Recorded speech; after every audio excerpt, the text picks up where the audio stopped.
And it certainly was a beautiful day at Churchill Downs today. It still is for the Kentucky Oaks. It's an historic day. Funny to say for a place that's 152 years old. That's because it's going to be the first ever Oaks under the lights. Sunset tonight is 8:33. Post time comes along at 8:40, almost 3 hours later than usual.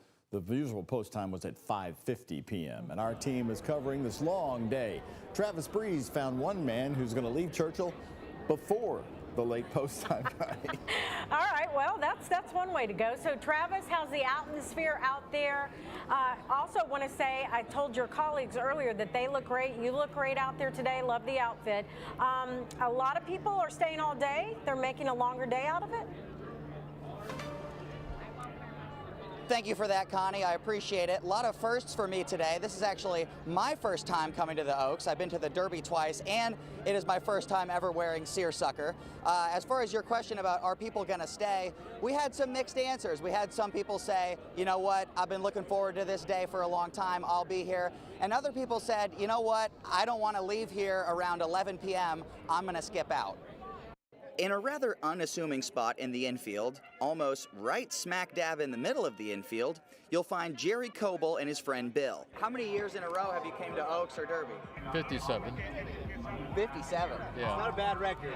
Jerry grew up across the street from Churchill Downs. Even before enlisting in the Navy at 17, he was making memories here. I was over here for races every day, and on Derby Day, it was always a great day to come over because I would shine shoes, get $2, and go in and bet, because in those days they didn't have any age limit on betting. They had no problems with the later post time. We stay here all day, and then when we're done here, we go to a casino over in Indiana. Under a little more assuming cap, you'll find Mike Stevenson. When you wear that hat, do you have to drink at least 10 beers, or what's the deal with that? Oh, at least. Steven says he'll be enjoying those libations before finding a sober ride home before that final post. So would you say you're not a huge fan of the later start?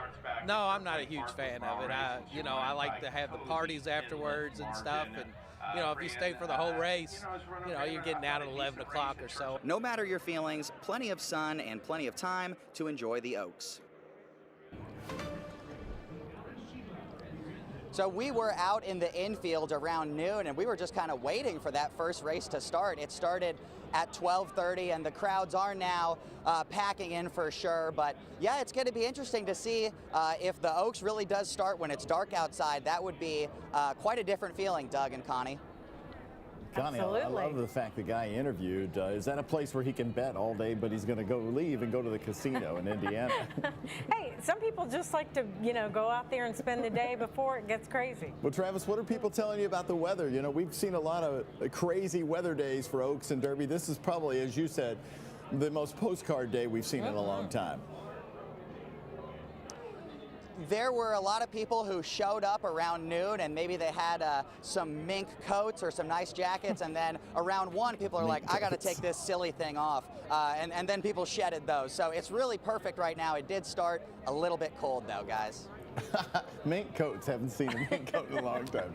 Sure it was mink? All right. Thank you, Travis.